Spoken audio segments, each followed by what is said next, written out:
The gunshot echoed across the dusty plains of Willow Creek, Colorado. But the piercing sound meant nothing to Vivian Matthews as she stood trembling on the porch of her family's homestead in the autumn of 1878. At 22, darkness had been her constant companion for the past 5 years, ever since the fever that took her sight had also claimed her parents, leaving her alone with nothing but the deed to a struggling cattle ranch and eyes that saw only shadows. "Miss Matthews, I reckon that's the last of them," said Sheriff Thompson, his boots heavy on the wooden planks as he approached. "Fourth suitor this month to turn tail and run when he realized you weren't just temporarily unwell."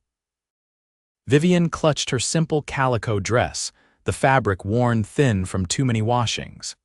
"I heard him say no man wants a blind wife who can't cook proper or raise children without stumbling over them." Her voice was steady despite the humiliation burning her cheeks. "Folks around here are practical to a fault, Miss Matthews. These men want wives who can pull their weight," the sheriff sighed. "I hate to say it, but without family to care for you, the county home might be no." Vivian's grip tightened on her walking stick. "This land is all I have left of my parents. I won't abandon it." The sheriff's silence told her everything. People in town viewed her as a burden, a pitiable creature too broken for marriage. The matchmaking attempts had been acts of charity, not genuine hope for her future. "I'll check on you next week," the sheriff finally said, his footsteps retreating. Alone again, Vivian navigated carefully across the porch, counting steps as she did dozens of times daily. 14 steps to the water pump, 22 to the chicken coop. Her world measured in paces and sounds. The next morning brought the rhythmic pounding of hooves approaching the homestead. Vivian stood warily by the door, a loaded shotgun resting against the wall within reach, one of the few tasks she'd mastered through touch and memory. "Hello, the house," called a deep voice, pleasantly rough around the edges. "State your business," Vivian called back, her hand finding the smooth wooden stock of the shotgun. "Name's Mitch Irving, madam. Passing through and saw your chimney smoke. Wondered if you might spare some water for my horse and maybe point me toward work in these parts." Vivian hesitated. Strangers were dangerous, especially to a blind woman alone, but something in his forthright tone made her step onto the porch. "The pump's to the left of the barn. Help yourself." She heard him dismount, the creak of saddle leather, then footsteps approaching. They stopped suddenly. "Forgive me for asking, madam, but can you see me?" Vivian lifted her chin. "No, sir, I cannot. Lost my sight to fever 5 years ago." "If that makes you uncomfortable, you're welcome to water your horse and move along." She expected the usual awkward silence, followed by hasty departure. Instead, his voice came closer, gentle but not patronizing. "Nothing uncomfortable about it. My aunt lost her sight when I was a boy. Taught me more about courage than any gunslinger I ever met." A pause. "Those chickens of yours are wandering mighty close to fox territory," Vivian frowned. "The coop gate must be loose again. I can't seem to fix it properly. I could take a look if you'd like, in exchange for that water." An hour later, Mitchell had not only fixed the chicken coop but reinforced the sagging porch step Vivian kept tripping over. His voice moved around the property as he worked, always narrating his actions so she wouldn't be startled. "Where are you headed?" she asked as she brought him a cup of water, carefully carrying it with both hands. "Nowhere particular. Spent 5 years working cattle drives up from Texas. Thought I might settle somewhere, start something of my own." Vivian sensed him studying the neglected fields and the small herd of cattle visible in the distance. "Not much to see here," she said wryly. "Oh, I don't know about that." There was a smile in his voice. "Land's good, water's plentiful, just needs some tending." "Are you offering to tend it, Mr. Irving?" "I might be. For fair wages and a place to bunk." Vivian considered the proposition. She had a small amount of money saved, but the ranch was failing without someone who could properly manage the cattle. "I can offer meals, lodging in the barn, and a small wage until we see if the cattle bring a profit." "That sounds fair, Miss Matthews." "Vivian," she corrected. "If you're to work here, we needn't stand on formality." "Mitch, then." His voice shifted, and she sensed him looking at the house. "Those roof shingles need replacing before winter." And just like that, Mitch became a fixture at the Matthews ranch. Each morning, he described the sunrise to Vivian as they shared coffee on the porch. "Sky's all pink and gold today, stretching out like God spilled paint across the heavens," he'd say, or "fog's hanging low in the valley, making the pines look like they're floating on clouds." Vivian found herself smiling more, imagining the world through his descriptions. For the first time in years, the darkness seemed less oppressive. As October turned to November, the ranch began to transform. Mitch mended fences, repaired the roof, and tended the cattle with a practiced hand. Vivian contributed by cooking meals, a skill she'd painstakingly relearned after losing her sight and keeping the house, where she knew every inch by heart. One evening, as they sat by the fire, Mitch cleared his throat. "Been thinking, Vivian. Those cattle of yours, they're decent stock, but they could fetch a better price with some improvements." "What kind of improvements?" she asked, her fingers busy with mending. "Breeding. There's a rancher in Silverdale with a prime bull. If we could arrange to breed your cows, the calves would bring top dollar next season." Vivian's needle paused. "We don't have money for that. I've got some savings, been carrying it for years, looking for the right investment." His voice grew hesitant. "I'd be willing to put it toward the ranch if we could come to an arrangement." "What arrangement?" Suspicion crept into her voice.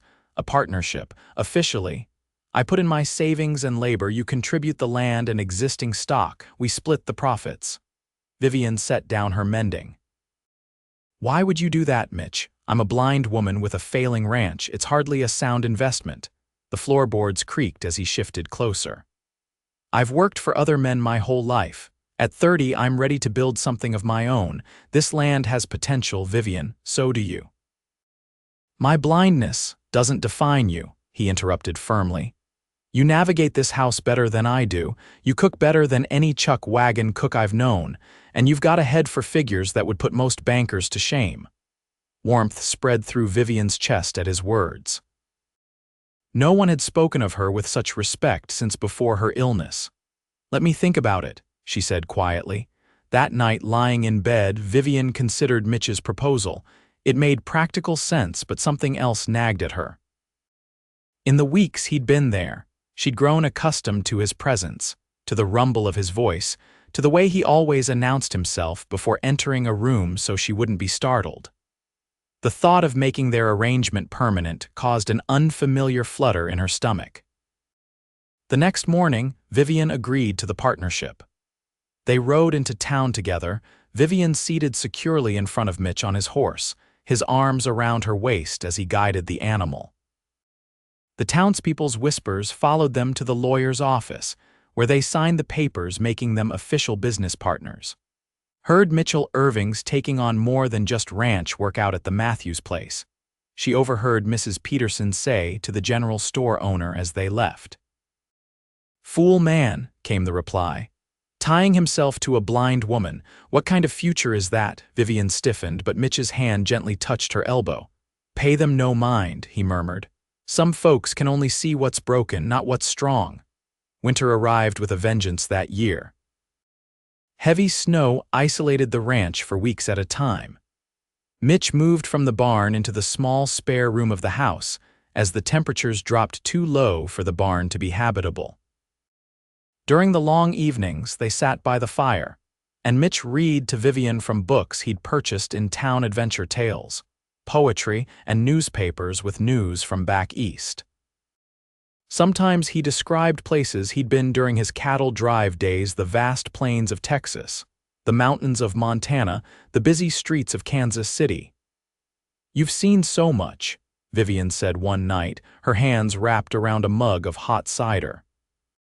"Seen plenty, but never found a place that felt like it could be home," he replied. "Until now." The words hung in the air between them, laden with meaning neither was ready to acknowledge.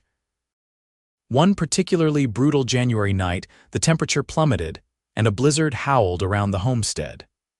Mitch had gone to check on the cattle hours earlier and hadn't returned. Vivian paced the floor, counting the minutes, then hours. When the door finally burst open, bringing a rush of frigid air, she nearly collapsed with relief. "Mitch, it's me," he confirmed, his voice alarmingly weak. "Lost track of time, got disoriented in the snow." Vivian rushed toward his voice, her hands finding him shivering violently, his clothes stiff with ice. "You're frozen through. We need to get these wet clothes off." With practiced efficiency born of necessity, Vivian helped him remove his frozen outer garments, guided him to the fire, and wrapped him in blankets. Her fingers, sensitive from years of relying on touch, detected the dangerous coldness of his skin. "You need to warm up gradually," she said, rubbing his hands between hers. "I'll make coffee." Sorry to worry you," he stammered through chattering teeth. "Hush now," she soothed, moving to the stove where she kept coffee ready to brew. Her hands worked with confidence in her own kitchen, measuring by touch and smell. As she worked, she heard him shifting closer to the fire. "One of the calves got separated," he explained, his voice steadier now. "Had to find it before it froze. And did you?" She returned with the steaming mug, carefully finding his hands to wrap around it. "Yes, got it back to its mother." He took a sip. "When I turned back toward the house, couldn't see it through the snow, everything was white. For a moment, I understood what it might be like for you to be surrounded by nothingness." Vivian sat beside him, their shoulders touching. "It's not nothingness," she said softly. "It's different. I hear things you don't notice, feel changes in the air. Smell rain coming hours before the first drop falls." His hand found hers, his fingers no longer dangerously cold. "You amaze me, Vivian Matthews." That night changed something between them. The careful distance they'd maintained began to dissolve. Mitch started teaching Vivian to ride again, something she'd abandoned after losing her sight. He fashioned a series of ropes and bells that would guide her back to the house if she rode alone, and found a gentle mare who responded to voice commands. "Tell me what you see," she requested one early spring day as they rode slowly along the creek that bordered the property. "Wildflowers are starting to bloom, little purple ones close to the ground, and some yellow ones that look like tiny suns. The creek's running high with snowmelt, all silver and rushing, and there's a pair of eagles circling overhead, probably got a nest nearby." Vivian closed her useless eyes, building the scene in her mind from his words. "I can hear the eagles," she said. "Their calls sound like freedom." "That's exactly right," he said, and she could hear the smile in his voice. "You see more than most people with perfect eyesight, Vivian." The compliment warmed her more than the spring sunshine. As the weeks passed, their routine evolved. Each morning, Mitch would guide Vivian's hand to his face, letting her fingers trace his features to see his expression. She learned the feel of his smile, the furrow of his brow when he was concerned, the crinkles at the corners of his eyes when he laughed. "Your beard's getting too long," she commented one morning, her fingertips brushing the rough hair on his jaw. "Reckon I should shave it," he said. "I could help," she offered impulsively, then blushed at her boldness. To her surprise, he agreed. Seated in a chair in the kitchen, Mitch remained perfectly still as Vivian carefully lathered soap on his face and drew the straight razor over his skin with delicate precision. "Most men wouldn't trust a blind woman with a razor at their throat," she remarked, rinsing the blade in the basin beside them. "Most men don't know what I know about you," he replied simply, her hand stilled. "And what's that?" "That your hands are steadier than mine. That you've never once bumped into furniture you've mapped in your mind. That you can tell when milk's about to boil just by the sound it makes." His voice lowered. "That you're the strongest person I've ever met." Vivian's heart hammered in her chest, but she finished her task in silence, afraid to shatter the moment with words. By early summer, the ranch was flourishing. The breeding program Mitch had suggested was already showing results, with healthy calves that promised a good return. The vegetable garden Vivian tended was producing abundantly, and Mitch had added 2 more horses to their small stable. Word spread through the county about the unlikely success of the blind woman's ranch. Visitors began to appear, neighboring ranchers curious about their breeding program. Townspeople who had previously written Vivian off, even the sheriff who had once suggested she consider the county home. "Never would have believed it," Sheriff Thompson said on one such visit, watching as Vivian confidently navigated around the property. "You've done wonders here, Irving." "Vivian's the heart of this place," Mitch corrected firmly. "I'm just the extra pair of hands." After the sheriff left, Vivian found Mitch in the barn brushing down one of the horses. She paused in the doorway, listening to the rhythmic strokes of the brush, the contented nickering of the animal. "Did you mean what you said to the sheriff?" she asked. The brushing paused. "About you being the heart of this place?" "Every word." Vivian stepped fully into the barn, making her way toward his voice with the confidence of familiarity. "For 5 years I've been existing, not living, just trying to hold on to this land because it was all I had left." Her voice trembled slightly. "Then you arrived and suddenly I was building something, not just preserving it." She heard him set down the brush, felt the air shift as he moved closer. "Vivian," he said, her name a caress on his lips. "When I rode onto this land, I was just looking for temporary work, somewhere to rest before moving on like I always had." His hand found hers, warm and calloused. "I never expected to find a home, or you." "The townspeople still think you're a fool," she whispered, "partnering with a blind woman." "Let them talk." His voice was closer now, his breath warming her cheek. "I see things they don't." "What do you see, Mitch?" she asked, heart pounding. "A woman who rebuilt her life in darkness, who learned to navigate a world that no longer made sense. Who faces each day with more courage than any gunslinger I've known." His fingers gently traced her cheekbone. "I see the woman I've fallen in love with." Vivian's breath caught. "You can't mean that."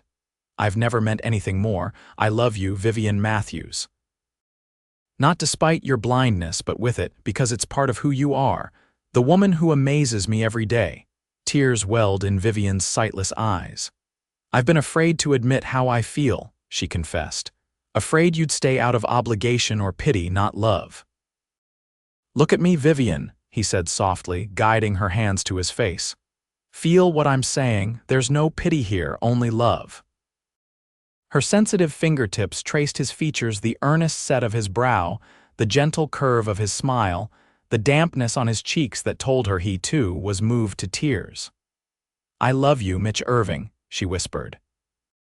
Their first kiss was gentle, a tender exploration that quickly deepened into something more passionate, years of loneliness dissolving in the connection between them. When they finally broke apart, breathless, Mitch pressed his forehead to hers. "Marry me, Vivian. Be my partner in everything, not just this ranch." "People will talk," she warned, even as joy bubbled through her.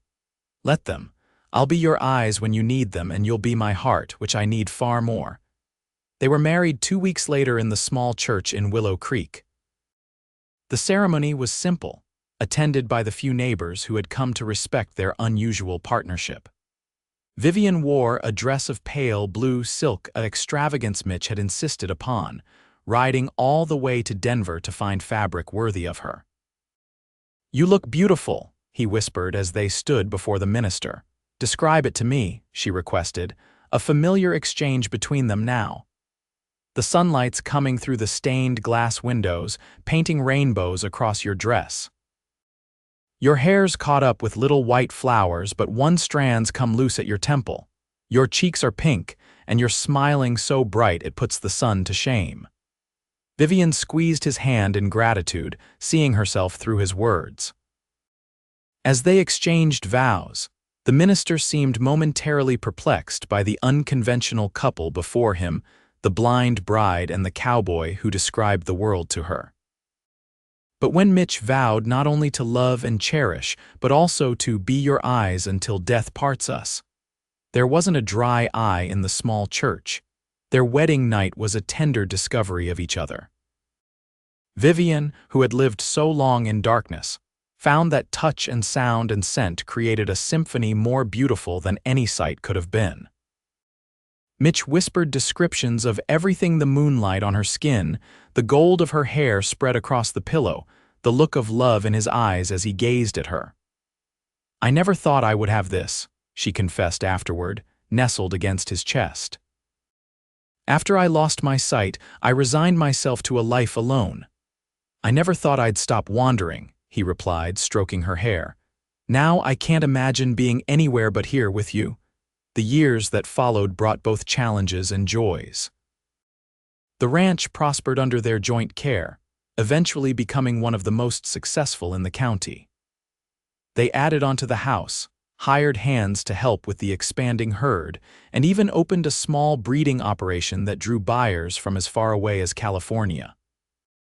When their first child was born, a daughter they named Hope, the doctor feared Vivian would be unable to care for an infant she couldn't see. Those fears proved groundless. Vivian's sensitive hands were perfectly attuned to her baby's needs, and Mitch was always there to describe the child's expressions, the color of her eyes blue like her mother's, the dimple that appeared when she smiled. "She's reaching for your face," Mitch would say. "She's watching that butterfly by the window. She's trying to catch a sunbeam." Through his words, Vivian saw her daughter grow, followed by a son 2 years later.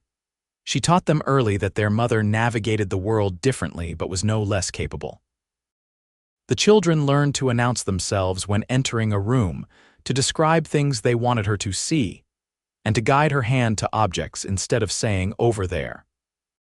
One evening, as they sat on the porch watching their children play in the yard, Mitch describing their antics, while Vivian listened to their laughter, she turned to her husband. "Do you ever regret it?" she asked suddenly. "Tying yourself to a blind woman, taking on the burden of being my eyes." Mitch was quiet for a moment, and she felt him take her hand, tracing the simple gold band on her finger. "Vivian Irving," he said finally, "being your eyes has never been a burden. It's been the greatest privilege of my life. It taught me to truly see the world, not just look at it." "What do you mean? Before you, I'd ride through the most beautiful country and barely notice it.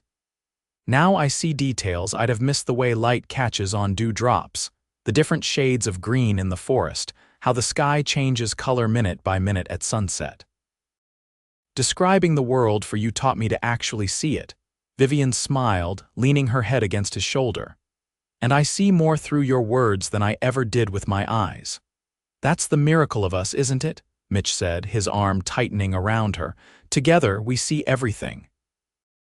As twilight deepened into night, their children came running up to the porch, breathless with excitement over fireflies appearing in the gathering darkness. "Mama, can we catch some?" 7-year-old Hope asked. "Describe them to me first," Vivian requested, a familiar family ritual. "They're like tiny stars, Mama, but they blink on and off," 5-year-old Thomas explained earnestly. "And they float real slow like they're dancing." "That sounds magical," Vivian said, rising from her chair. "Let's catch a few in jars so I can hear them buzzing." Hand in hand with her children, Vivian stepped carefully off the porch, guided by their voices and the sounds of their footsteps on the grass. Mitch followed, watching his wife navigate the darkness with confidence, surrounded by the family they'd built together. "You coming, Papa?" Hope called. "Right behind you," Mitch answered, his heart full as he observed the scene before him, the woman who had once been the unwanted blind bride now at the center of a loving family, moving through the night with more grace than most people managed in broad daylight. "I see you, Vivian," he whispered, knowing she couldn't hear him from that distance. "I've always seen you." As if sensing his thoughts, Vivian turned her face toward him, her smile radiant in the gathering darkness. "Come catch fireflies with us, Mitch. Describe their light to me." And he did, joining his family in the summer night, finding yet another way to be her eyes and receiving, as always, the gift of seeing the world anew through her perception of it. Years later, when their hair had grayed and their children had children of their own, Mitch and Vivian still sat on that same porch, hands intertwined as they had been for decades. "Tell me what you see," Vivian would still ask, and Mitch would describe the sunset, the approaching riders who turned out to be their grandchildren, the new calves in the field. And sometimes, when the moment called for it, he would simply say, "I see us, Vivian, still standing, still together." The blind woman and the cowboy who promised to be her eyes, building a life more beautiful than either of us could have imagined alone. It was enough. It had always been enough.